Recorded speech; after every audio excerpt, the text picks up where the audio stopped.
അങ്ങനെ ആക്കവും തൂക്കവും നോക്കി വന്നപ്പോൾ കിട്ടിയത് മരാമത്ത് വകുപ്പാണ്. ആരെയും പറഞ്ഞിട്ട് കാര്യമില്ല, എന്റെ തലവിധി എന്ന് പറഞ്ഞാൽ മതിയല്ലോ. നല്ല വകുപ്പാണ്. 10 പുത്തനുണ്ടാക്കണമെന്ന് വെച്ചാൽ അതിനും സൗകര്യമുള്ള വകുപ്പാണ്. അങ്ങനെയാണല്ലോ അല്ലേ? ധാരാളം നിർമ്മാണ പ്രവർത്തനങ്ങൾ നടക്കുന്ന ഒരു സംഗതിയാണ്. വെറുതെ ഇരുന്നാൽ മതി, കൈ നനയാതെ മീൻ പിടിക്കാൻ ഏറ്റവും നല്ല സ്ഥലമാണ്. എന്തോ കുത്തി പറയുന്ന പോലെ എനിക്ക് ഫീൽ ചെയ്യുന്നുണ്ട് കേട്ടോ. കുത്തിയില്ലല്ലോ, കുത്താൻ പോണല്ലേ ഉള്ളൂ. അപ്പോൾ അതുകൊണ്ട് മരാമത്ത് വകുപ്പ് കൊടുക്കാൻ തീരുമാനിച്ചു. മരാമത്ത് മാത്രം പോരല്ലോ, ഈ ഐസ്ക്രീമിൻ്റെ പുറത്ത് ചെറി വെക്കുന്ന പോലെ ഒരു അഡീഷണൽ ആയിട്ടൊരു വകുപ്പ് കൂടി കൊടുക്കും.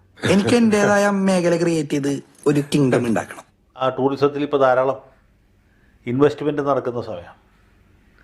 അതിൻ്റെ വികസനം, ഇതിൻ്റെ വികസനം, അടിസ്ഥാന സൗകര്യ വികസനം എന്നൊക്കെ പറഞ്ഞിട്ട് പണം ധാരാളം പൊലിക്കുന്ന ഒരു വകുപ്പാണ്.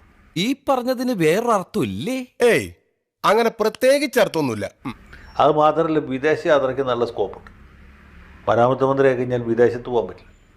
ഇതാകുമ്പോൾ ഓരോ ദിവസവും കോട്ടും സൂട്ടൊക്കെ വലിച്ചു കയറ്റി പാരീസിലേക്ക് പോവാം, ആംസ്റ്റർഡാമിലേക്ക് പോവാം, വിയന്നയിലേക്ക് പോവാം.